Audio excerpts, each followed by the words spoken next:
जानवी, काजल, जानवी ने अपना नाम काजल क्यों रख लिया? अभी तक पता नहीं चला है, लेकिन पता चलेगा ये पक्का है। हमारी छोटी बहन बच कैसे गई? क्यों? मरना था इसे भी, तय था पहले से। पानी में डुबाकर मारना चाहते थे या कोई और तरीका था? क्या तुम लोगों का प्लान इसलिए चौपट हो गया क्योंकि तुम्हारी पीठ के पीछे कोई दूसरा प्लान बन गया? सर, किस प्लान की बात कर रहे हैं आप? हम आपको पहले भी बता चुके हैं कि हम लोगों में कोई भी टकरार नहीं थी कि ऐसा कोई भद्दा सा प्लान करेंगे। हम लोग अपने बूढ़े माँ बाप और चाची की जान लेंगे, अपनी छोटी बहन को गायब करवाएंगे। पर समझ के क्या रखा आपने हम लोगों को? ड्राइवर संदीप वर्मा जिसकी गाड़ी थी, उसे तुमने बुलाया था? हम नहीं बुलाते तो कौन बुलाता? हमारे बीमार बाबूजी, अम्मा, जानवी। हमारा पहचान वाला ड्राइवर वाला है, पहले भी कई बार हमने उसको बुलाया है और सिकंजी गाड़ी भी 10 बार वही लेके गया था। तो हमने सोचा फकीर दौला भी वही ले जाएगा। अब इसके भी बाल की खाल निकालेंगे आप? मुकेश जी, बाल की खाल हम यहां नहीं निकालते, लॉकअप में निकालते हैं। संदीप वर्मा और जानवी का कोई अफेयर वफेयर था? क्या? कहीं ऐसा तो नहीं है कि तुम दोनों भाई मिलकर अपने पूरे परिवार का सफाया करना चाहते थे और ये काम तुमने संदीप वर्मा को सौंपा? उसका जानवी के साथ पहले से रिश्ता था या फिर रिश्ता बन गया इसलिए उसने जानवी को नहीं मारा? आप वर्दी में, इसका मतलब ये नहीं कि आप कुछ भी बकवास करेंगे और हम सुनते रहेंगे। हम लोग ऐवे लोग नहीं है, जानकार लोग हैं, पढ़े लिखे लोग हैं। ये भद्दे आरोप कतई सहन नहीं करेंगे सर। 3 बुजुर्ग, एक बहुत ही बीमार, पानी में डुबोकर कत्ल कर दिया गया उनका। माना वो बेहोश थे, लेकिन आखिरी घड़ियों में उन्होंने बहुत तकलीफ सहन की होगी। इसलिए ये सहन वहन की बातें मेरे सामने ना ही करो तो अच्छा है, वरना यहाँ जो ये बातचीत हो रही है ना, इसे लॉकअप में लेकर जाएंगे और सहन करना क्या होता है वह अच्छी तरह से समझाएंगे। हमने अपनी तरफ से आपको सब कुछ सच सच बता दिया है। बाबूजी की बीमारी, बाबा की मदद, जानवी के दौरे, फकीर दौला के दर्शन, सब कुछ। तुमने जो हमें बताया है वो सब कुछ नहीं है मुकेश, बहुत कुछ है जो सामने आने से रह गया है, और जो रह गया है वो हमें बताएगा कि प्लान क्या था, प्लान कहां से शुरू हुआ, मोड़ कहां लिया गया और कौन सा मोड़ था जो छूट गया।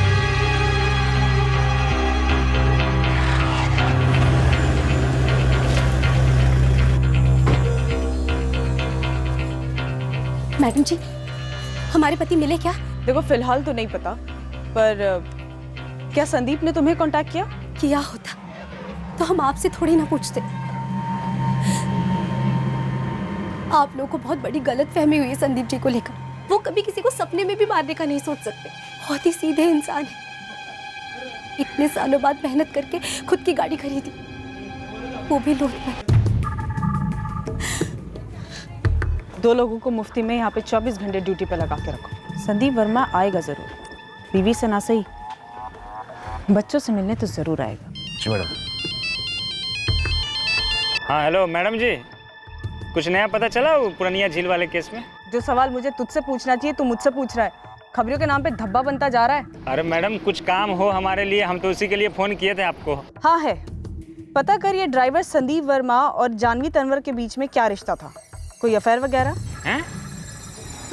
ये तो वाकई कहानी में ट्विस्ट आ गया मैडम जी। देख, अभी कुछ क्लियर नहीं है, फिलहाल लखनऊ में तफ्तीश जारी है। ये जानवी अभी कहीं काजल बन के रह रही है। तू पता कर कि संदीप का इसमें क्या हाथ था। मुश्किल लग रहा है ये अफेयर मैडम जी, क्योंकि अगर कुछ होता ना तो इतने टाइम में कुछ न कुछ हवा तो लग ही जाता। कुछ चिंगारियां ऐसी होती हैं जो राख के अंदर दबी रहती हैं, हवा देने पर दुनिया के सामने आती हैं। फिलहाल तू काम पे लग जा। पुलिस वाले सटिया गए, समझ में आता है किशन भैया, मगर आप भी जानवी और उस ड्राइवर संदीप को मिलाने के लिए हम पूरे खानदान को खत्म कर देंगे, ये कहना चाहते हैं आप? अरे तुम लोगों के बीच में क्या था हमें नहीं पता, पर इन सब चक्कर में हमारी मालती की जान बिना वजह चली गई। उनको तो कुछ पता ही नहीं था। अच्छा जी, हम लोगों को भी उतना ही पता था जितना आपको पता था। वो तो हमें अभी पता चला कि जानवी जिंदा है। पुलिस को शक है कि संदीप के साथ उसका चक्कर चल रहा है और शायद उन दोनों ने मिलकर ये सब कुछ किया है। उस ढाबे पर रुकने की बात संदीप ने कही थी, याद है हमको। अरे वो दाल मखनी सबसे ज्यादा फेमस है संतराम ढाबे की, और बाकी खाने बहुत बढ़िया मुकेश भैया। हाँ ठीक कह रहे हैं चाचा जी,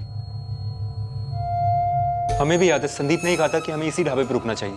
मुकेश, तुम सब और जानवी एक ही छत के नीचे रहते थे, क्योंकि हम तो इस घर में रहते नहीं थे। तुम लोगों को कैसे पता नहीं चला कि जानवी का कोई चक्कर चल रहा है इस संदीप के साथ? घर में किसी ना किसी को तो पक्का पता चला होगा, और इस वक्त भी कोई ना कोई जानबूझकर चुप है। जानवी और संदीप वर्मा का अफेयर होना नामुमकिन नहीं था। होते हैं कुछ ऐसे अफेयर जिनकी भनक तक नहीं लगती, घर वालों को भी नहीं। पर अगर घर में इस बात की किसी को भनक नहीं थी तो क्या जानवी और संदीप वर्मा सिर्फ जानवी के घर वालों के डर की वजह से ऐसे भयानक कांड पे उतर आए? शायद इनका इस्तेमाल किया गया हो, कोई जानता हो इस अफेयर के बारे में और इनको मोहरा बनाया गया हो बाकी घर वालों को मारने के लिए।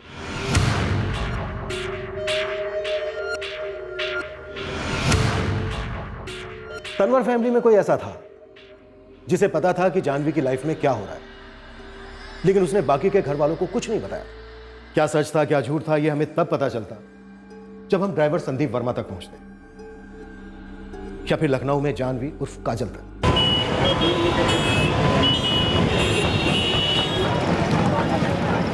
ये काजल का फोटो कल हमारे थाने में आया। ये कौन? सुरेश अवस्थी नाम लिखा हुआ है। ये काजल के फोटो के साथ इस सुरेश अवस्थी का फोटो भी आया। केस क्या है? सिविल कोर्ट में एक एडवोकेट है चंद्रेश उपाध्याय, उन्होंने इन दोनों फोटोज को भेजा और इनकी डिटेल्स पता करने को बोला। ये दोनों उनके पास क्या कर रहे थे? अवधेश जी, हमें इस कपल का कुछ ठीक नहीं लग रहा है। किस बात का शक हो रहा है आपको एडवोकेट साहब? कल ये कपल आया था हमारे पास। लड़की ने अपना नाम काजल शर्मा और लड़के ने सुरेश अवस्थी बताया। बोले कि कोर्ट मैरिज करना चाहते हैं। हमने उनसे डॉक्यूमेंट मांगा, फोटो पकड़ा दिए। वो मैं अभी भेज रहा हूँ आपके पास। फिर मैंने इनसे कल यानी कि आज आने के लिए कहा, पहचान पत्र के साथ। दोनों आए ही नहीं। मुझे कुछ गड़बड़ लग रही है। घर भर से भागे हुए लगते हैं। लड़की काफ़ी यंग है, नाबालिग हो सकती है। जरा देखिए ना। और उपाध्याय जी ने इन दोनों फोटोज को भेज दिया। ये दोनों काजल और सुरेश एडवोकेट के पास शादी करने गए थे? हाँ, ऐसे ही कुछ है। हमने अभी तक इस पर कोई कार्रवाई शुरू की नहीं है। वो कांस्टेबल उनकी फाइल लेकर आ रहा था तो हमारे खबरी अली उसे देख लिया और एकदम 2 और 2 मिला दिया। उसके पास आपके जानवी तनवर की केस डिटेल भी थी और फोटो भी। सुरेश अवस्थी? अब ये केस में लेट एंट्री कैरेक्टर कौन है? ये काजल जो 100% जानवी है, इस लड़के के साथ शादी करने गई थी, लेकिन वकील को कुछ गड़बड़ लगा और ये लड़की नाबालिग भी लगी, तो उसने फटाफट इनकी तस्वीरें पुलिस स्टेशन भिजवा दी। अब इस केस की कड़ियां मिलने लगी हैं। तुम काजल उर्फ जानवी और सुरेश अवस्थी के पीछे लग जाओ। सुरेश अवस्थी? नहीं सर, ये नाम तो हमने पहली बार सुना है। और सर, हमारी जानवी सुरेश अवस्थी के साथ लखनऊ में क्या कर रही है? ठीक है सर। आरती, जानवी किसी सुरेश अवस्थी नाम के लड़के को जानती थी? हमको तो नहीं पता। न कभी जानवी से इस बारे में कोई बात हुई और न अम्मा ने कभी कुछ कहा।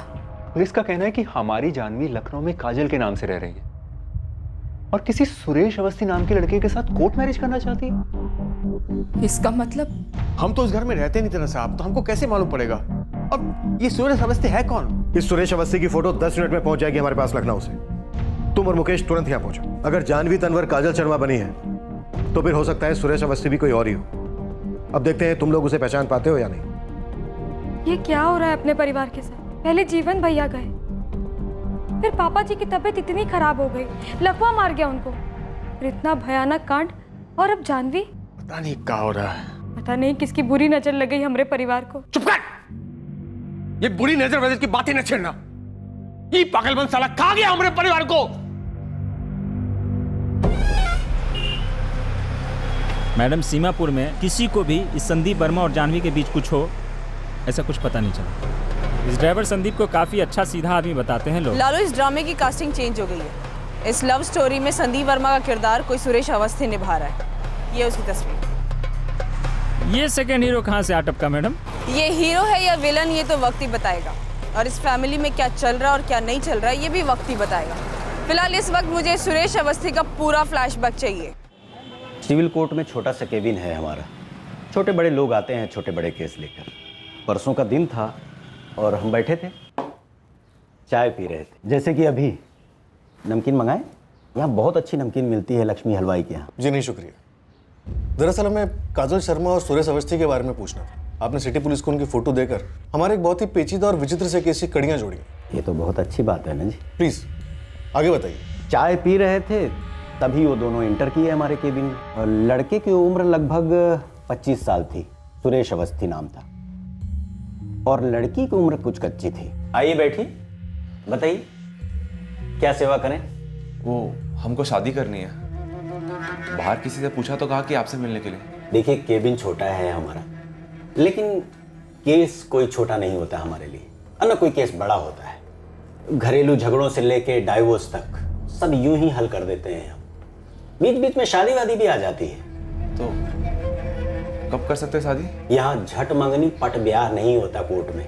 एक अर्जी देनी पड़ती है, कागजात सबमिट करने पड़ते हैं, तब जाके कोर्ट से डेट मिलती है।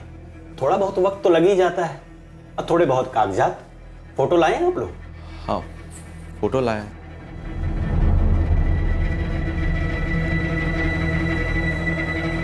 और कोई पहचान पत्र जैसे आधार कार्ड, पैन कार्ड, पासपोर्ट? ये फॉर्म भरना होगा दोनों को।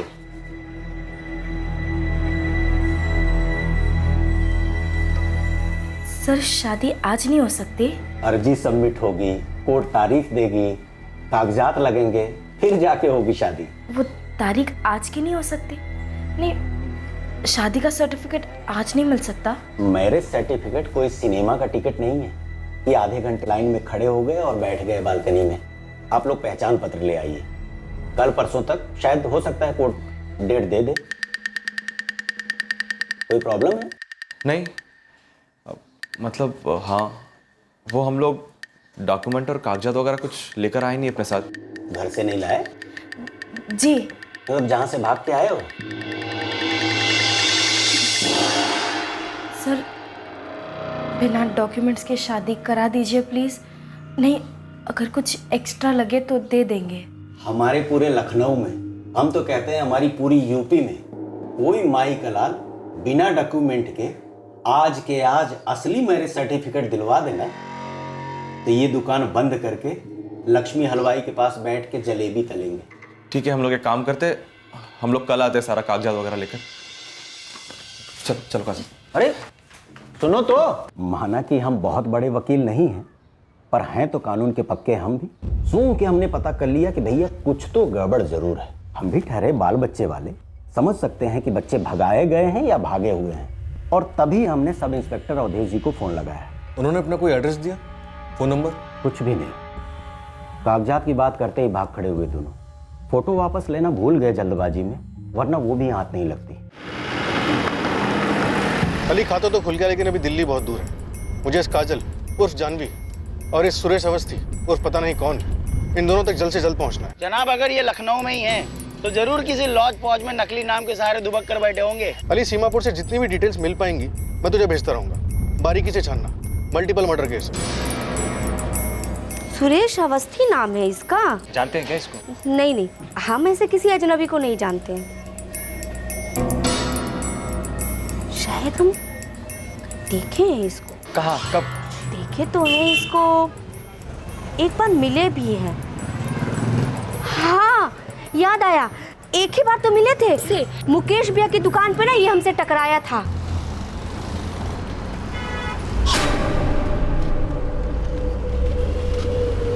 मुकेश के दुकान पे ही क्या कर रहा था? अब ये बात हम आपको कैसे बता सकते हैं? ये बात या तो आपको मुकेश भैया बताएंगे और नहीं तो ये लड़का बताएगा। ये बंदा है सुरेश अवस्थी। ये सुरेश अवस्थी? नहीं सर, इसका नाम तो जुनैद है, ये मैकेनिक है। कहाँ काम करता है? सर सीमापुर में हमारी दुकान है, उसके सामने मुर्तजा का गैरेज है, ये वहां पर काम करता है। हाँ, हमने भी अपनी बाइक इससे बनवाई है। लेकिन सर ये सुरेश अवस्थी हमारी जानवी के साथ? अरे भैया, हम कह रहे हैं ये कोई सुरेश अवस्थी नहीं है। अरे भैया, ये है जुनैद सिद्दीकी, हमारा मैकेनिक है, ये सायरागंज में रहता है, शादीशुदा एक बच्चे का बाप है। लखनऊ में कोई रिश्तेदार भी है क्या इसका? भैया वो तो हमें नहीं पता, लेकिन उसकी जो बीवी है ना शबनम, वो सायरागंज में ही रहती है, वो बता सकती है आप। आपका जुनैद कब से गायब है? अरे नहीं भैया, गायब वायब नहीं है। अभी एक हफ्ता पहले अचानक से आकर बोला कि भैया नौकरी छोड़ रहे हैं, सायरागंज में अपनी बीवी बच्चों के पास रहेंगे। तो वहीं पर अपना गैराज खोलने की बात कर रहा है। अपना काम शुरू करना चाहिए, बिला शक शुरू करना चाहिए, लेकिन ऐसे अचानक से कैसे? अगर 1-2 महीने पहले तुमने बता दिया होता तो हम तुम्हारी जगह किसी और को बुला लेते। सॉरी मुर्तजा भाई, बोलना चाहिए था, लेकिन सब कुछ एकदम अचानक से हो गया ना, इसीलिए। अचानक से क्या हो गया भाई? मेरा मतलब सब खैरियत? हाँ हाँ, सब खैरियत। वो हमारी बेगम है ना शबनम, वो अचानक से अकेली पड़ गई है। उसकी अम्मी उसके बहन के यहाँ चली गई, तो हमने सोचा कि जब जाना ही है तो अभी क्यों ना चले जाएं। बस वो ये बात बोल के निकल के चला गया। शादी? सर कुछ गलत फहमी है, या फिर कुछ खिला दिया होगा इस जुनैद ने हमारी जानवी को। आप मिले नहीं ना काजल से, हो सकता है वाकई में वो काजल है और हमारी जानवी नहीं। हमेशा कल डबल रोल। किशन साहब, ऐसा सिर्फ फिल्मों में होता है, असल जिंदगी में नहीं। लेकिन जानवी ऐसे एक मुसलमान लड़के के साथ मैकेनिक, और सर हम तो जानते हैं इसको अच्छे तरीके से। मुकेश भैया एकदम तैयार है, मक्खन जैसी चलेगी। पिछली बार तुमने मलाई बोला था, 2 दिन में बंद पड़ गई थी। अरे भैया इतनी पुरानी हो गई है, ऐसे तो घोड़ी भी थक जाती है। आप इसे रिटायर क्यों नहीं करते थे? मार्केट में एक से एक नई मॉडल आई है। हमें तो सच में यकीन ही नहीं हो रहा है सर। हमें भी यकीन नहीं हो रहा है। तुम्हारे घर के 3 लोग मारे गए हैं और एक बाबा कलीम कुरैशी। ड्राइवर संदीप वर्मा की लाश मिलनी अभी बाकी है। अब तुम्हारी छोटी बहन मिली है जानवी, जो जानवी नहीं काजल है। अरे जुनैद, जो जुनैद नहीं सुरेश अवस्थी है। कैसे यकीन होगा? वैसे लखनऊ में है कोई तुम्हारा? कोई रिश्तेदार? रिश्तेदार? सर अगर होता तो सबसे पहले हमें फ़ोन नहीं आता क्या? तुम्हारा है कोई? नहीं तो, और वैसे भी हम तो उस घर में रहते नहीं थे, तो हमको कैसे? अब एक बार भी मत बोलना कि हम तो उस घर में रहते नहीं थे, हमें कुछ नहीं पता, हम बिलीव नहीं करते मंदिरों में, दरगाह पर, बाबाओं पर। अब जो भी कहना सुनना होगा इन दोनों के सामने। हम भी तो जाने उस ढाबे की दाल कितनी काली थी और वो झील कितनी गहरी। जानवी और जुनैद का अफेयर, किसी को तो पता था इसके बारे में। शायद बाबा कलीम कुरैशी ही उनका साथ दे रहा था। शक कलीम और जानवी के अफेयर का था, पर बाबा कलीम दरअसल जुनैद और जानवी के रिश्ते को हवा दे रहा था पनपने में, और फिर साजिश में बाबा कलीम को रास्ते से हटा दी गया ताकि कोई निशानी न छूटे। इस अफेयर की निशानी किसी ने बहुत पहले पकड़ ली थी। इस पूरी साजिश का एक इतिहास भी था, पीर वाजिद की दरगाह के दौरे से लेकर फकीर दौला की दरगाह तक। अपना शक सही निकला जनाब, और निशाना भी सही जगह लगा है। एड्रेस लिख लो, शिवशंकर लॉज, बड़ी मस्जिद के पीछे। और हाँ, वहाँ के रजिस्टर में दोनों ने अपना फर्जी नाम दिया हुआ है, काजल शर्मा और सुरेश अवस्थी। तुम वहीं रोके रहना, मैं टीम लेके पहुंच रहा हूँ।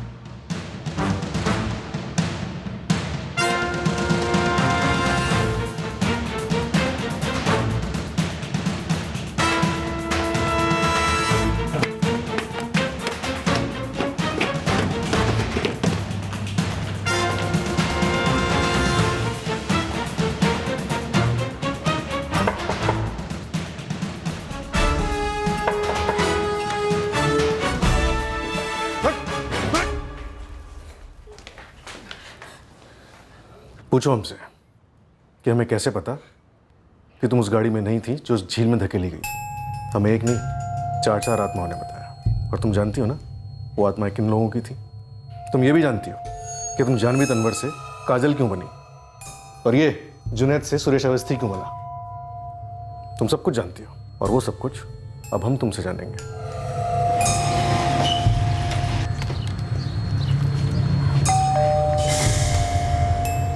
भाभी किशन भैया है कहाँ? तुम मिले का जानवी से? जानवी और जुनैद को लखनऊ से लाया जा रहा है। क्या बोली जानवी? हवलदार बोला पूछताछ करना बाकी है अभी। ये जो जुनैद है, इसका हमारी जानवी के साथ किसको पता था रे? पता नहीं किशन भैया, हम तो ये सोच के हैरान है कि हमारी जानवी इतनी बड़ी हरकत कैसे कर सकती है, वो भी बिना किसी की मदद से।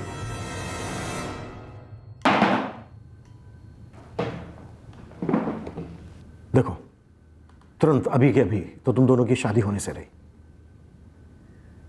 5 मर्डर्स का शक है तुम दोनों पर। बेहतर होगा सब कुछ मतलब A to Z सब कुछ सच बता दो। प्लान क्या था और कौन हेल्प कर रहा था तुम्हारी? संदीप वर्मा था। कहाँ है वो इस वक्त? या बाबा कलीम कुरैशी था? बोलो जानवी।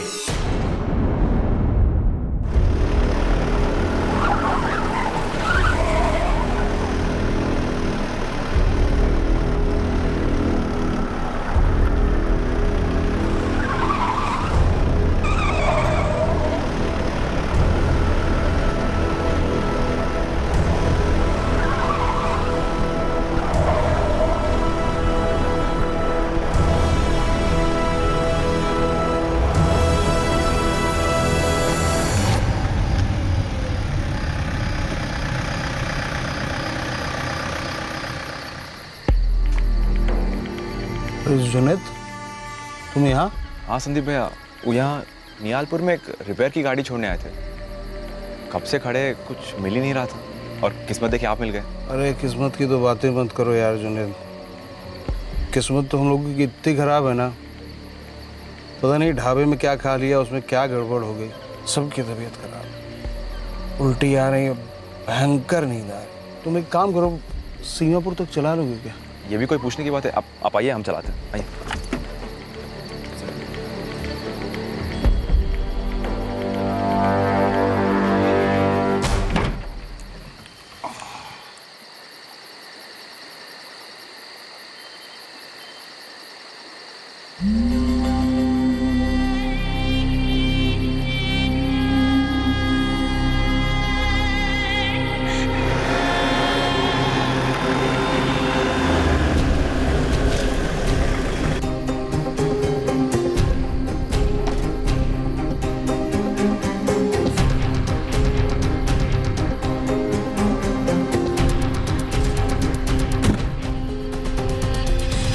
तुम यहीं कहीं छुप जाओ, हम काम खत्म करके आते हैं।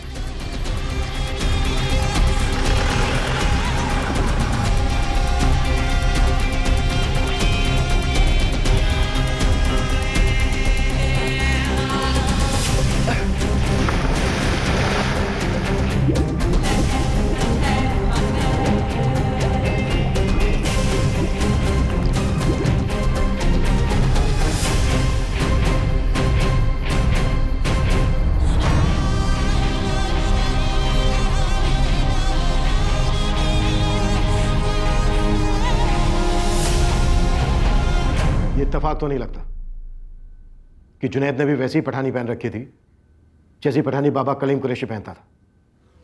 ये सब कुछ पहले से प्लान था।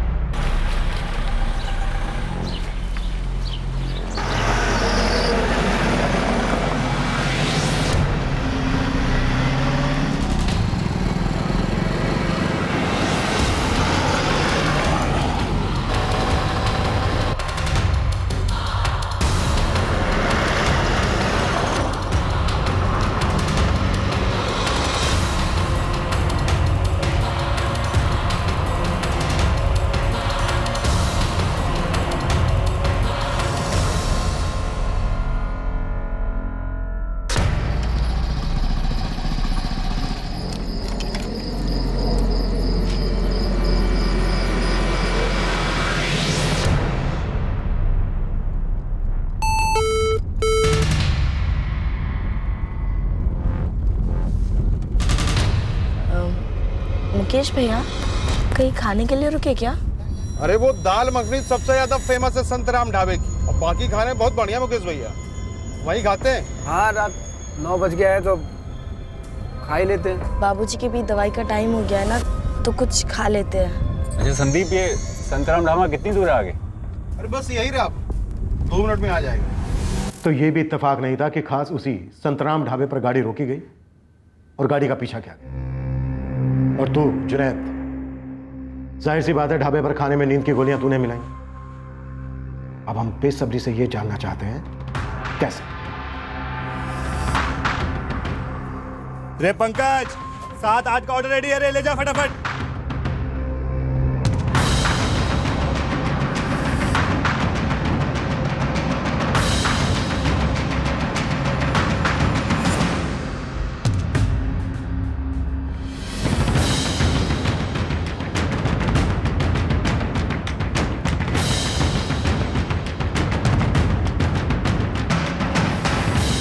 जानवी, ये तो साफ हो गया कि उस दिन ढाबे पर तुमने वो खाना नहीं खाया, लेकिन तुम्हारी भाभी आरती ने भी वो खाना नहीं खाया। क्यों? क्या वो भी साजिश का हिस्सा थी? भाभी खाइए ना थोड़ा सा। हमारा सच में बिल्कुल मन नहीं है जानवी। क्या तुम्हारा भाई मुकेश इस प्लान का हिस्सा था, इसीलिए वो आरती के साथ पीछे रह गया? हम अम्मा और बाबूजी को लेकर घर जाते हैं। ठीक है, तुम लोग निकलो तुरंत। तुम्हारे चाचा जी लघु तनवर, वो संयोग से बच गए और उनकी पत्नी मालती बेवजह बेमतलब की मारी गई। कि हो क्या रहा था जानवी? क्या बाबा कलीम कुरैशी ने खाना खाया था? क्या वो भी इसी प्लान का हिस्सा था, इसी वजह से मारा गया? ये प्लान फकीर दौला दरगाह पे जाने की रूहानी मांग से पहले ही बनाया गया था क्या? तुम्हारा अपने बाबूजी के लिए प्यार भक्ति ये सब ढोंग था ना? नहीं सर, ये झूठ है।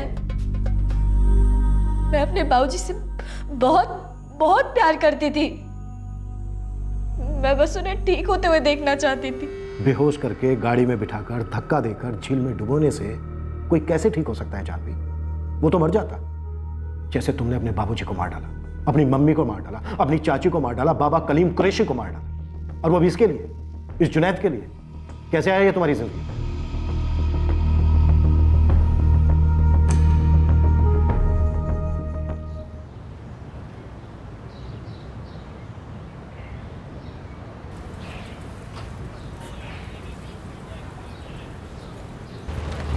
भैया आपका डब्बा। हाँ ला।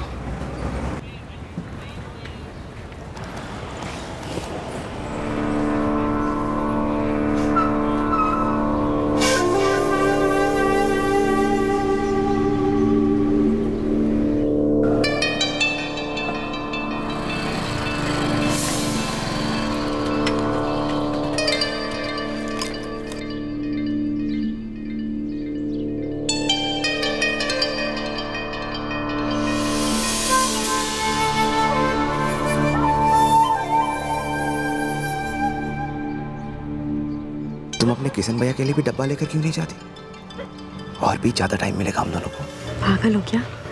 उनके लिए तो जया भाभी बनाती है ना टिफिन। उनकी रसोई अलग है, घर अलग है, सब अलग है। देखना, एक दिन तुम हमारे लिए भी डब्बा बना कर लाओगी। खुद अपने हाथों से बना के लाएंगे एक एक चीज। लेकिन सबके सामने ये हो पाएगा? हम मुकेश भैया को रोज खाना देने जाते थे। वहाँ हमारी जुनैद से फ्रेंडशिप हो गई और प्यार हो गया, और हमारा प्यार सच्चा था। जुनैद मियाँ, तुम कोई 18 साल के बाली उम्र के बालक तो हो नहीं इन मैडम की तरह। सिराजगंज में तुम्हारी अच्छी खासी फैमिली है, बीवी शबनम, बेटी ज़ारा। तो क्या तुम्हारे इतिहास के बारे में पता है इन मैडम को? सब कुछ पता था। हमने जानवी को सब कुछ साफ साफ बता दिया था, है ना जानवी? अगर प्यार नहीं करते सच्चा वाला तो सच बताते ही क्यों? अगर पहले से शादीशुदा हो तो हमसे दोस्ती काहे की है? क्यों पड़वाए हमें अपने प्यार में? क्योंकि जानवी, हमारी शादी हमारी मर्जी से नहीं हुई थी। जबरदस्ती उस शबनम को हमारे गले बांध दिया गया था। लेकिन प्यार हमने अपनी मर्जी से किया है, सच्चे दिल से, पूरी शिद्दत से, वो भी तुमसे। सच कह रहा है। पता चला किसी तीसरी को भी ऐसा ही कह रहे हैं। अरे वो जानवी तो जबरदस्ती हमारे गले पड़ गई थी। जानवी ऐसे क्यों बोल रही हो? तुम्हारे लिए हम गला काटेंगे, पूरा दुनिया का और खुद का भी। इतना प्यार करते हैं तुमसे।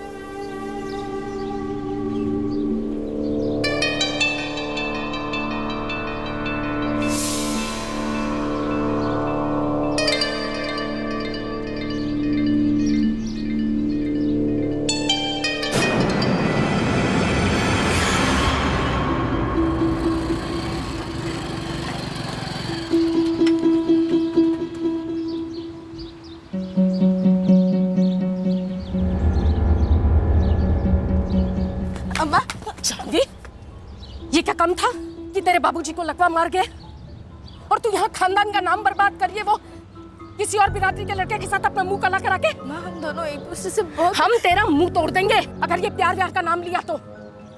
ये प्यार व्यार की ABCD भी पता है तुझे? और तेरे बाबूजी, उनको पता चल गया ना, वो वहीं के वहीं मर जाएंगे। और तेरे भाई खून की नदियां बहा देंगे सीमापुर में। खा हमारी कसम, आज के बाद तू उस लड़के का नाम नहीं लेगी। जानवी, हम सबको बोल देंगे और खुद जहर खा लेंगे। हम कसम खाते हैं नहीं मिलेंगे जुनैद से। उसका नाम भी नहीं लेगी। नहीं लेंगे। तेरे भाइयों से बात करके जल्द से जल्द एक अच्छी बिरादरी का लड़का ढूंढवाएंगे तेरे लिए, और फिर तेरा ब्याह कर देंगे। एहसान मानेगी हमारा कि किसी दिन ऐसी कसम दिलवाई थी।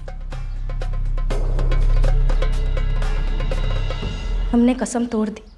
दरअसल हमने दिल से तो खाई नहीं थी, हमारे दिल में तो बस जुनैद था। पर जुनैद से मिलना बहुत मुश्किल हो गया था, कम से कम सीमापुर में तो बहुत ही मुश्किल। फिर कहाँ मिलते थे? सिकंजगढ़। पीर वाजिद की दरगाह पर? जहाँ तुम लोग 10 बार गए थे? मानो भगवान का हमारे लिए भेजा गया एक मौका था कि मुकेश भैया उस बाबा कलीम को घर ले आए। वहाँ सिकंजगढ़ में सबसे दूर, छुपके ही सही, हम दोनों बड़ी आराम से मिल लेते थे। हम अभी दरगाह जाके आते हैं। हम अभी तो होके आए और खाने का टाइम हो रहा है। हाँ जानवी, और हमें कल फिर से जाना है। हमारा मन कर रहा है और हम जल्दी आ जाएंगे।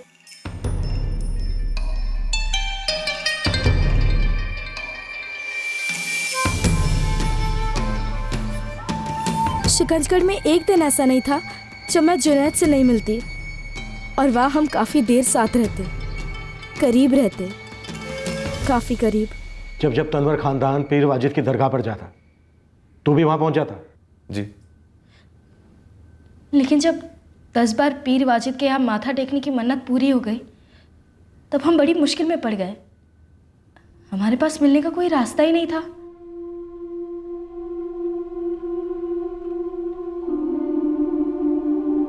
हम चले?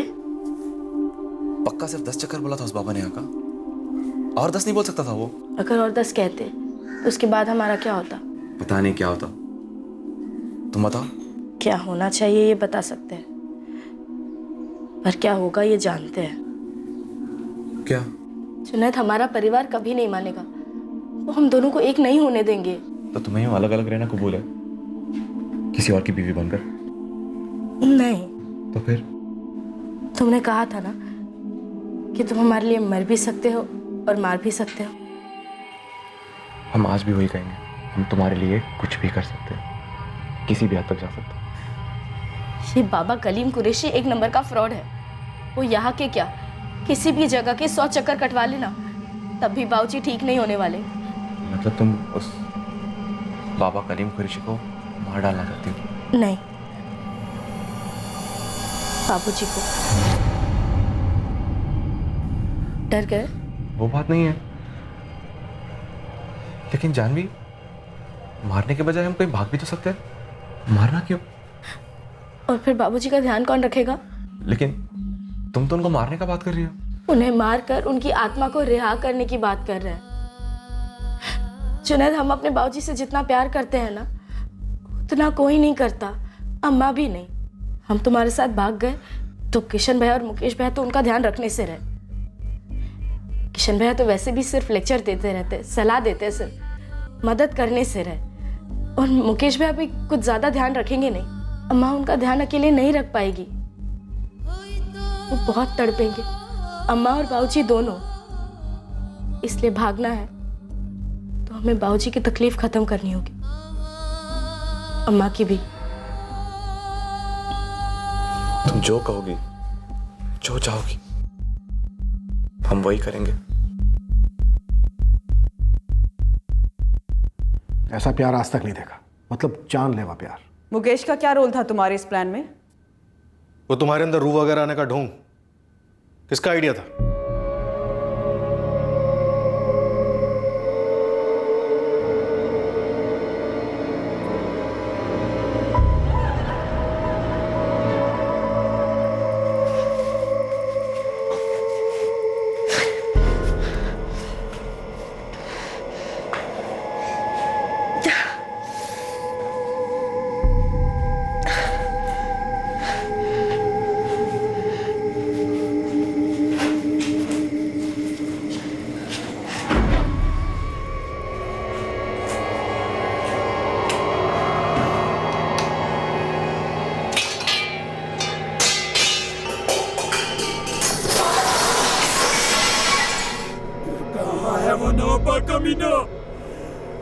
कहाँ है वो नौबत कमीना? भैया, आपका खाना।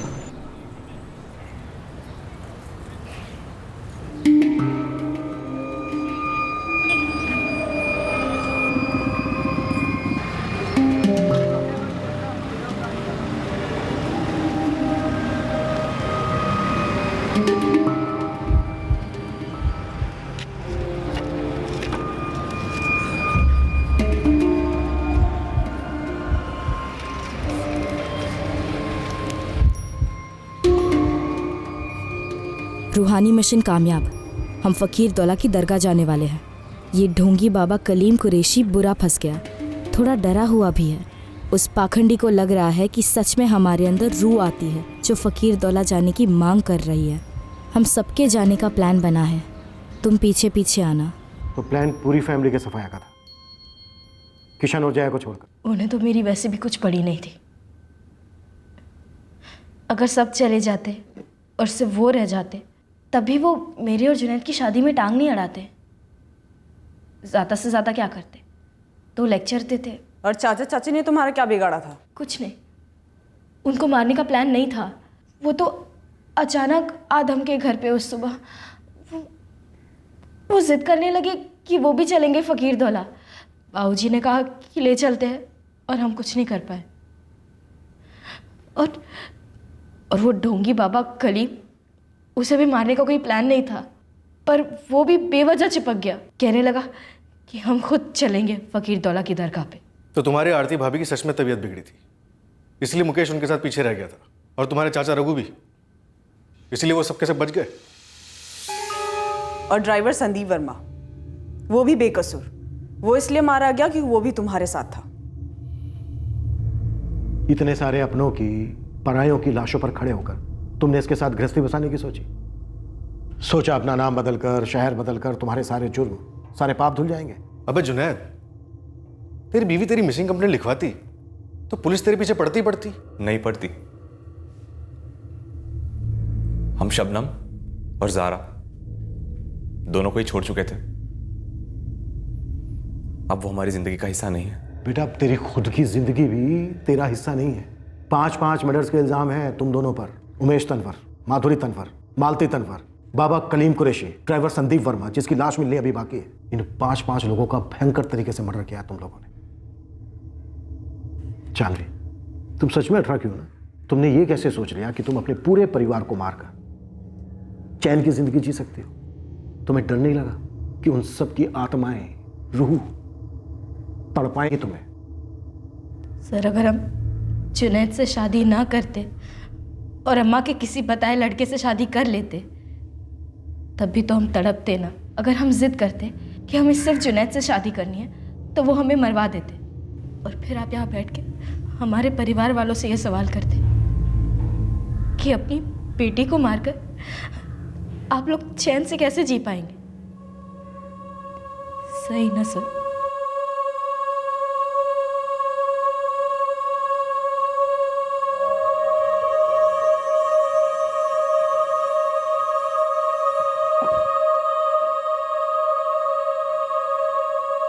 इतनी छोटी सी बच्ची, हमारी जानवी, ऐसा कर गई। वो तो तकदीर से हम बच गए, वरना हम आरती, चाचा जी, हम भी झील के अंदर होते, गाड़ी में। इस जोड़े को सख्त से सख्त सजा तो होगी, लेकिन एक तरह से ये केस रिवर्स ऑर्डर किलिंग का हो गया। इंटर बिरादरी जोड़े ने अपने खानदान की मर्जी का अनुमान लगाकर पूरे खानदान को ही खत्म कर दिया। और ये लड़का जुनैद, कोई प्रीवियस क्रिमिनल रिकॉर्ड तो नहीं था इसका? नहीं था, ऑब्वियसली लड़की का भी नहीं था। और यही हमारे लिए शॉकिंग था कि ये दोनों फर्स्ट टाइम क्रिमिनल्स इतने बेरहम कैसे हो गए। धर्म, जात, स्टेटस, बतौर पुलिस ऑफिसर्स हम समाज की इन हकीकतों को कैसे बदल सकते हैं? फ्रैंकली हमें नहीं मालूम। लेकिन जब ऐसे घरेलू क्राइम्स होते हैं तो घर की 4 दीवारों में पनप रहा उबलता लावा स्पॉटलाइट में आ जाता है। घरेलू दुश्मनी, गुस्सा, जोर जबरदस्ती, झूठी प्रतिष्ठा, ये सब का उबलता लावा एक जुर्म का रूप ले लेता है। समाज पर टिप्पणी करना हमारा काम नहीं है, लेकिन जुर्म और समाज ऐसी गहराई से आपस में जुड़े हैं कि अक्सर लगता है सब्जेक्ट पर सीरियस थिंकिंग और सख्त एक्शन की जरूरत है।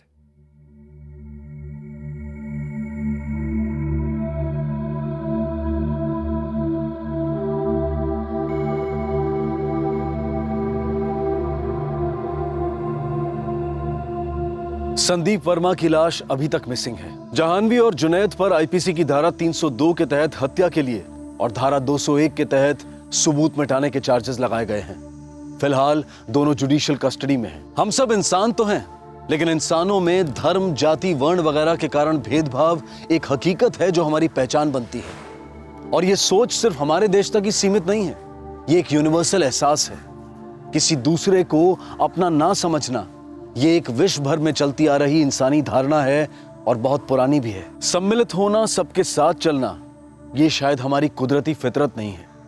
इसलिए काफी मेहनत करनी होती है कि हम अपने सारे मतभेद भुलाकर अपनी पहचान को एक तरफ रखकर उसका असर दुनिया पर ना होने दें और रोटी बेटी के रिश्ते बढ़ाते रहें। लेकिन इस सच्चाई को नकारा नहीं जा सकता कि एक दूसरे की रोटी खाना और बांटना हमने भले ही सीख लिया है, लेकिन अपनी बेटियों को अपनी मर्जी से कहीं से भी जीवन साथी चुनने की आजादी अभी मिलनी बाकी है।